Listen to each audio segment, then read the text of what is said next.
नमस्कार दोस्तों। NCERT series में हम लोग क्लास 7 का ये तीसरा अध्याय है, ज्योग्राफी पढ़ा रहे हैं। ठीक है, चलिए देखते हैं। इसमें दिया गया हम हमारी बदलती पृथ्वी। तो देखते हैं कि पृथ्वी का जो बदलाव हो रहा है, ठीक है, उसके बारे में दिया गया है। जैसे मान के चलिए पृथ्वी का जो भौतिक संरचना है उसमें भी बदलाव होता है। चाहे वो बाह्यजनिक कारण हो, जिसमें हवा, जल और हिमालय या फिर अन्य प्रकार के जो कारण है जिसके कारण बदलती है, या फिर अंतर्भेदी कारण हो, जिसमें हम लोग देखते हैं कि ज्वालामुखी हो, भूकंप हो, या फिर ज्वाला ये देखते हैं सुनामी वगैरह है, ये बाह्यमुखी परिवर्तन है। तो जिस प्रकार जैसे मान के चलिए देखिएगा कि जैसे भूकंप आया या फिर आपका ज्वालामुखीय उद्गार हुआ, तो उसके कारण क्या है कि आंतरिक घटना के कारण बाह्य संरचनाएं बदल रही है ना। तो यही सारी चीजें इसमें चर्चा किया गया है। जैसे देखिएगा, स्थल मंडल अनेक प्लेटों में विभाजित है। तो हम लोग जानते हैं कि स्थल मंडल में जो प्लेट होती है, प्लेट याद रखिएगा, जैसे महाद्वीपीय प्लेट होती है, महासागरीय प्लेट होती है।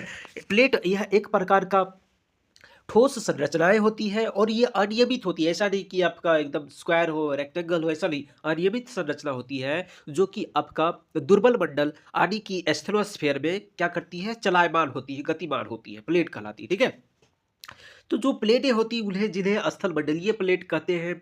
आपको यह जानकर आश्चर्य होगा कि ये प्लेटें हमेशा धीमी गति से चारों चारों तरफ घूमते रहती है। प्रत्येक वर्ष केवल कुछ मिलीमीटर के लगभग पृथ्वी के अंदर देखिएगा, पृथ्वी के अंदर पिघले हुए मैग्मा में होने वाली गति के कारण ऐसा होता है। तो हम लोग देखेंगे कि सबसे पहले जैसे प्लेट के गति के बारे में, सबसे पहले महाद्वीपीय विस्थापन के बारे में महोदय वेगनर ने किया कहा था 1915 ईस्वी में कि महाद्वीपीय का विस्थापन होता है। लेकिन बाद में यह पाया गया कि केवल महाद्वीप नहीं बल्कि महासागरीय विस्थापन होती है। तो यह जो महाद्वीप और महासागर के विस्थापन होती है, यह जुड़ा है प्लेट प्लेट विवर्तनिक सिद्धांत से, अर्थात प्लेट का मूवमेंट से। प्लेट एक जगह से दूसरे जगह पे मूवमेंट होता है ना। तो 1967 में मॉर्गन थे, पार्कर थे, मैकेंजी थे, उन्होंने यह कहा था कि प्लेट क्या होती है, मूव करती है। ठीक है, एक जगह से दूसरे जगह पर मूव करती है, लेकिन यह जो गति होती है वो काफी धीमी गति होती है। ठीक है, चलिए उसके बाद हम लोग पृथ्वी के अंदर पिघले हुए मैग्मा में होने वाली गति के कारण ऐसा होता है। पृथ्वी के अंदर पिघला हुआ मैग्मा एक वृत्तीय, अब आते हैं आर्थर होम्स और हेरी हेस की बात। देखिएगा यहाँ पे इस प्रकार का मूवमेंट का चर्चा किया गया था। एक इधर मूव करेगा, एक ऐसे मूव करेगा। ठीक है, तो यहाँ पे गति मूव होती है। ठीक है, जैसे इस प्रकार मूव होगा। अगर दूर जाना होगा प्लेट तो ऐसे, एक ऐसे जाएगा, एक ऐसे जाएगा, है ना।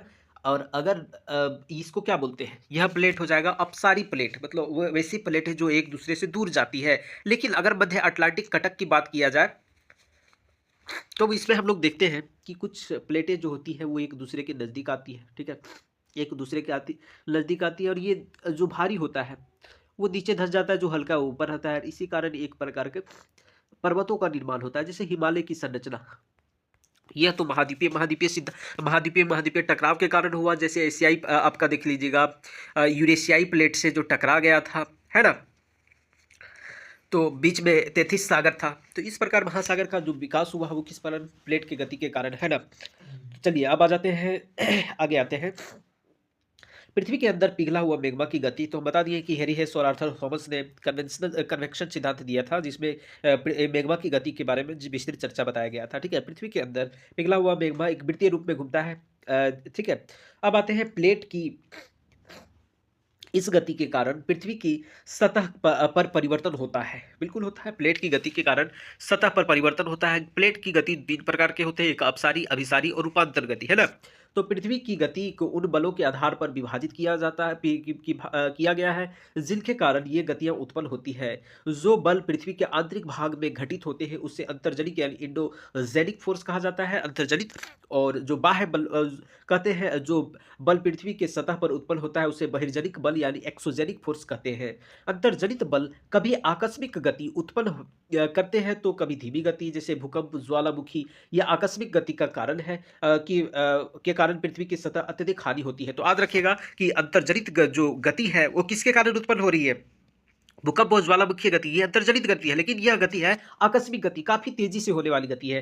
तो यहाँ ध्यान दीजिएगा, हम लोग देख लेते हैं कि अंतर्जनित बल और एक बाह्यजनित बल। अंतर्जनित बल में हम लोग दो चीज देखें, एक देखें क्या, आकस्मिक बल और दूसरा पटल विरूपण बल। तो आकस्मिक में एक हो गया भूकंप, ज्वालामुखी और भूस्खलन, और पटल विरूपण में पर्वत विनिर्माणकारी बल। और अब इसमें बाह्य जब देखेंगे, एक होता है अपर्दन और दूसरा निक्षेपण। तो अपर्दन और निक्षेपण में जैसे नदी बहता है, नदी या जल और पवन के कारण, समुद्री तरंग के कारण और हिम हिम के कारण, हिमनद के कारण, ये सारी अपर्दन बाह्य। एक बात देखिए ध्यान से कि जो बाह्यजनित बल है, बहिर्जनित बल है, उसके कारण भी कुछ कुछ संरचनाएं निर्माण हो रही है। तो इसमें सबसे महत्वपूर्ण योगदान जो होता है वो किसका होता है, अपर्दन और निक्षेपण का। ठीक है, तो अपर्दन और निक्षेपण, तो इसमें किसके कारण अपर्दन और निक्षेपण हो सकता है, जल के कारण, पवन के कारण, समुद्री तरंग और हिमनद के कारण। ठीक है, चलिए आगे बढ़ते हैं।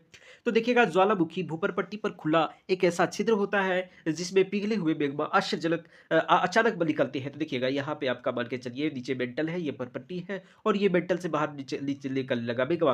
तो यहाँ देखिएगा इस प्रकार निकल रहा है, ये इसको क्रेटर बोला जा रहा है। राख और धुआं, जिसमें आप देख लीजिएगा carbon dioxide, sulphur dioxide, water होता है, और छोटा छोटा जैसे स्मॉल स्मॉल पार्टिकल्स होता है, माइन्यूट माइन्यूट पार्टिकल्स होता है, राइट। तो उसके साथ ही देखिएगा जहाँ से निकास हो रही है, वेंट उसको बोलते हैं। ठीक है, ये लावा है, बाद में ये ठंडा हो जाएगा और सेल का संरचना का निर्माण करती है, इसकी चर्चा कर चुके हैं। तो चलिए आगे बढ़ते हैं इसमें। देखिएगा, इस प्रकार स्थलीय मंडलीय प्लेटों के गति करने पर पृथ्वी की सतह पर कंपन होता है। यह कंपन पृथ्वी के चारों ओर गति कर सकता है। इस कंपन को भूकंप कहते हैं। दो भूकंप एक प्रकार का कंपन है, एक प्रकार का वाइब्रेशन है, एनर्जी है इसके पास, जो क्या चारों ओर गति कर सकती है। ठीक है, तो भूप्रपट्टी के नीचे वह स्थान जहां से कंपन प्रारंभ होता है उसको उद्गम केंद्र कहते हैं। तो एक बात काफी इंपॉर्टेंट हो गया कि जहां से आपका भूकंप प्रारंभ हो रहा है, एपिसेंटर है ना, तो भूकंप के उद्गम केंद्र कहलाती है। उद्गम केंद्र के भू सतह पर निकटतम स्थान को अधिकेंद्र कहते हैं। ठीक है, ये देखिएगा, ये आपका क्या हो गया, उद्गम, और यहाँ सबसे निकटतम यानी परपेंडिकुलर डिस्टेंस को अधिकेंद्र कहलाता है। ठीक है, ये वाला चीज। और इसके बाद यहाँ से देखिए, अगर ये सतही वेव होगा तो भूकंप के सभी दिशाओं में बाहर निकलता है, देखिए इस प्रकार मूव करेगा, है ना। और प्लेटें, ये प्लेट सीमा है। ठीक है, उसके बाद यहाँ देखिएगा, अधिकेंद्र से कंपन बाहर की ओर तरंगों के रूप में गमन करती है। अधिकेंद्र के निकटतम भाग में सर्वाधिक हानि होती है, एवं अधिकेंद्र से दूरी बढ़ने के साथ भूकंप की तीव्रता कम होती जाती है। तो यानी भूकंप की जो तीव्रता है, इंटेंसिटी है वेव की, वो कम हो जाएगी जैसे जैसे डिस्टेंस बढ़ रहा है, जैसे जैसे दूरी बढ़ रही है। ठीक है, अब आते हैं, जैसे देखिएगा कि यद्यपि भूकंप की भविष्यवाणी संभव नहीं है, लेकिन यदि हम पहले से तैयार हो तो इसके प्रभाव को निश्चित रूप से कम किया जा सकता है। स्थानीय लोग कुछ सामान्य तरीकों से भूकंप की संभावना को अनुमान लगाते हैं, जैसे जानवरों के व्यवहार का अध्ययन बदल जाता है। अर्थात देखिए, अब जानवरों के व्यवहार का अध्ययन, अर्थात देखिएगा जब भी कंपन होना शुरू हो जाता है तो वेव का, जैसे सब सब जितना भी प्रकृति में क्रिएचर है, मनुष्य मनुष्य है, जानवर है, या विभिन्न प्रकार का जो जंतु है, उसका एडोप्टेशन पावर सबका अलग अलग होता है। तो वो पहले से ही एडोप्ट कर लेते हैं, पहले से उसको अवेयर हो जाते हैं कि कुछ होने वाली है, अर्थात वह जो वेव क्रिएट हो रही है उसको आभास पहले से हो जाती है ना।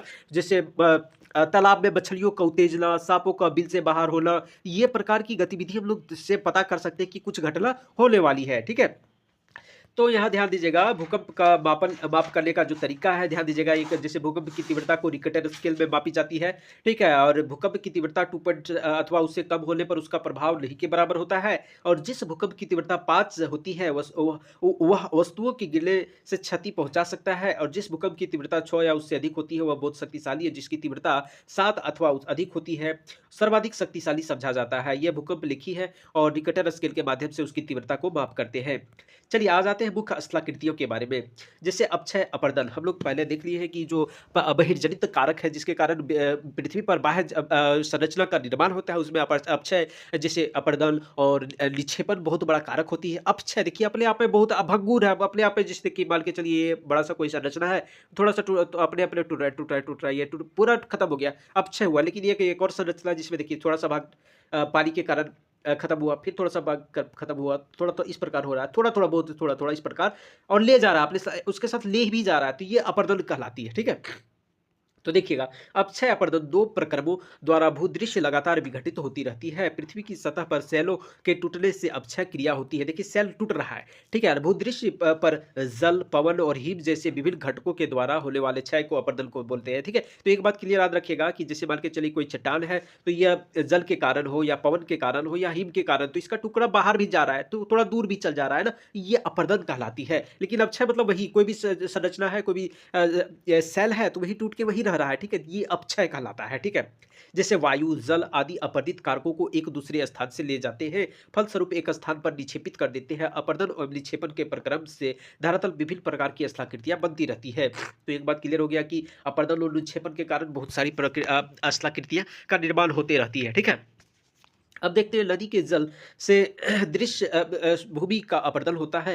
जब नदी किसी खड़े ढाल वाले स्थान से अत्यधिक कठोर सेल खड़े वाली घाटी से गिरती है, तो देखिएगा ये कठोर सेल, याद रखिएगा, कठोर सेल अगर है और नदी बह रही है, तो ये ऐसा नहीं कि अपरदन बहुत जल्दी कर पाएगा, नहीं कर पाएगा, इसलिए बहुत लंबी ढलान से गिरेगा और यही जलप्रपात का निर्माण बंद होता है, ठीक है। तो जल की शक्ति द्वारा काटे गए मृदु भाग सेल है, ठीक है। तो ये थोड़ा थोड़ा काटका, लेकिन जो बहुत ज्यादा नहीं कटेगा तो डायरेक्ट गिरेगा, है ना। तो यह जलप्रपात का निर्माण कर रहा है। तो यहाँ पे देख लीजिएगा, जैसे अब जोग जलप्रपात हो गया, हुड्डू जलप्रपात हो गया, बहुत सारे जलप्रपात है। जोग तो शरावती नदी पर है ना। तो जैसे विश्व के हजारों छोटे जलप्रपात और सबसे ऊंचा जलप्रपात दक्षिण अमेरिका के वेनेजुला में एंजल फॉल है। तो याद रखिएगा, वेनेजुला में सबसे जो ऊंचा जलप्रपात है उसका नाम क्या है? एंजल जलप्रपात, ठीक है। अन्य जलप्रपात उत्तरी अमेरिका में, कनाडा में तथा संयुक्त राज्य अमेरिका की सीमा पर यह स्थित है, नियाग्रा फॉल्स, ठीक है।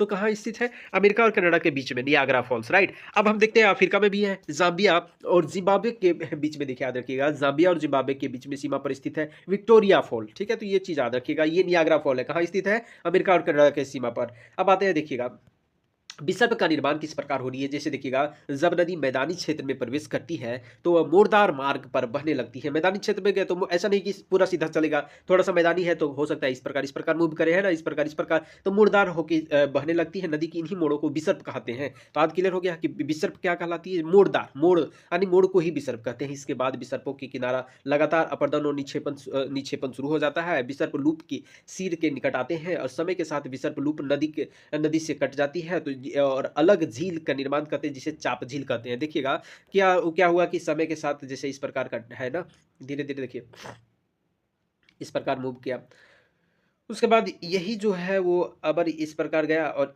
ये वाला जो पोर्शन ये बंद हो गया और ये बाहर हो गया और ये सीधे इसे बहने लगी, है ना। तो ये चाप झील कहलाएगा, ठीक है। कभी कभी नदी अपने तटों के बाहर बहने लगती है, फलस्वरूप निकटवर्ती क्षेत्रों में बाढ़ आ जाती है। बाढ़ के कारण नदी के तटों के निकटवर्ती क्षेत्र में महीन मिट्टी और अन्य पदार्थों का निक्षेपण करती है। ऐसी मिट्टी एवं पदार्थों को अवसाद कहते हैं। तो याद रखिएगा, अपने साथ जो मिट्टी और कण कण लेके जा रहा है वो अवसाद कहलाता है, ठीक है। और इससे समतल उपजाऊ बाढ़कृत मैदान का निर्माण होता है। नदी के उत्कट तटों को तटबंध कहते हैं और समुद्र तक पहुंचते पहुंचते नदी का प्रवाह धीमा हो जाता है और नदी अनेक धाराओं में विभाजित हो जाती है। तो देखिएगा, जिस प्रकार ढाल के समुद्र के पास पहुंचाती है, ये धारा में विभाजित हो गया। मुख्य नदी ये है, लेकिन इसमें देखिए कितना सारा धारा बैठ गया, है ना। यही क्या वितरिका कहला है, ठीक है। और यहाँ नदी इतनी धीमा हो जाती है कि यह अपने साथ लाए गए मलबे निक्षेपण करने लगती है। सारा मलबा जो है निक्षेपण, देखिए ये निक्षेपण हो रहा है, निक्षेपण, और यही डेल्टा का निर्माण करेगा। अपने मुहाने का निर्माण करती है। सभी मुहानों के अवसादों के संग्रह को डेल्टा निर्माण करती है। तो एक बात क्लियर हो गया, ये डेल्टा का निर्माण किया गया। अब देखते हैं समुद्र तरंग के कार्य। जैसे देखिएगा, समुद्र तरंग हम लोग देखते हैं कि तरंग ज्वार भाटा आते रहता है कभी आया फिर गया, इस प्रकार आया फिर गया वापस, है ना। तो ज्वार भाटा हमेशा आते रहता है। तो यहाँ देखिएगा ध्यान से कि समुद्र तरंग के अपरदन एवं निक्षेपण तटीय स्थलाकृतियां बनाते हैं। समुद्र तरंगे लगातार सेलों से टकराती रहती है। तो समुद्र तरंगे सेल से टकराती है, सेल का टूटना स्वाभाविक है। जल है, जल तो जानते हैं कि बहुत सारा कण को ले तोड़ने का प्रयास करते रहता है ना। जैसे जल की गति के कारण अपरदन होना तय है, ठीक है, जिससे दरार विकसित होती है। समय के साथ ये बड़ी और चौड़ी होती जाती है। इसको समुद्री गुफा कहते हैं। तो देखिएगा, ये समुद्री गुफा, यहाँ टूटना स्वाभाविक है, ये टूट गया, धीरे धीरे दरार बढ़ते चल गई और ये समुद्री गुफा बन गया, है ना। और जब देखिए इन गुफाओं के बड़े होते जाने से केवल छत ही रह जाती है, तब ये तटीय मेहराब कहते हैं। देखिए इस पार से उस पार हो गया, तब ये तटीय मेहराब कहलाया, ठीक है। अब देखिएगा क्या है कि लगातार अपरदन छत को भी तोड़ देता है, केवल दीवारें बचती है। दीवारें जैसी आकृति को स्टेक कहते हैं। देखिएगा, ये छत को भी तोड़ देगा तो केवल दीवार जब बच गया तो इसको स्टेक कहते हैं। यहाँ भी छत था लेकिन छत खत्म, दीवार सिर्फ बचा, तो स्टेक कहलाया, ठीक है। उसके बाद देखिएगा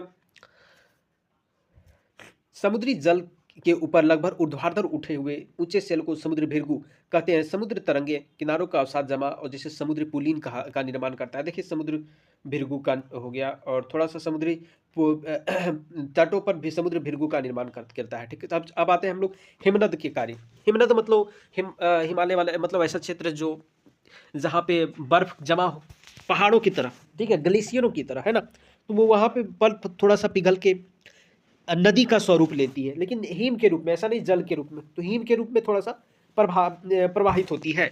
तो हम लोग यहाँ देख ले रहे हैं कि हिमनद के कार्य क्या है। हिमनद अथवा हिमानी बर्फ की नदियाँ होती हैं। हिमनद अपने नीचे की कठोर चट्टानों से गोलाश्मी मिट्टी पत्थरों को अपरदित कर देती है, और गोलाश्मी मिट्टी एवं पत्थरों से भूदृश्य अपरदन करती है। और हिमनद गहरे गर्तों का निर्माण करते हैं। पर्वतीय क्षेत्र में बर्फ पिघलने से इन गर्तों में जल भर जाता है।